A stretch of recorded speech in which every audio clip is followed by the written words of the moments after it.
পরাধীনতার রং লাগা গতর, কবি মিজান মিল্কি রচিত। ওই তো স্বাধীনতার সূর্যটা অস্ত যায়, সাদা মাটা হয়ে যায় লাল টুকটুকে অহংকারের রং। ধীর হয়ে যায় বাতাসের গতিবেগ, পাখালির অবাধ ওড়াল, আহ, লজ্জায় রক্তিম হয় রংধনু বুঝি। কলঙ্কের অম্রকাননে মুখ লুকায় ইতিহাস, শত বছরের পারঙ্গমতা চঞ্চলতা হারায় জনপথের আনাগোনা। কালান্তক অন্ধকারে ওইখানে নেই দিনের সমাপ্তি, রাত্রির বিস্তার।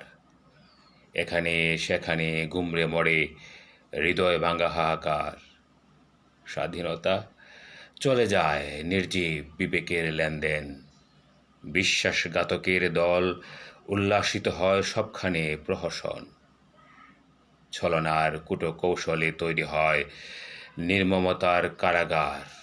ওই তো দাসত্বের আবরণে কি চমৎকার সেজেছে নরপিচাস মির্জাফর, জগৎ শেঠ আর গোসিটি বেগমদের কলঙ্কিত রাজপ্রাসাদ। নির্লজ্জতার মগ্নতায় এভাবেই নত মস্তক হয় সমস্ত উত্থান আদম্যতা। নির্ঘুম রাতের আগমনে অঙ্কিত হয় পরাধীনতার এক নিকষ কালো প্রচ্ছদ। বিরান স্তব্ধ পলাশির প্রান্তর, আমাদের মধুদার প্রাণের প্রাঙ্গণ।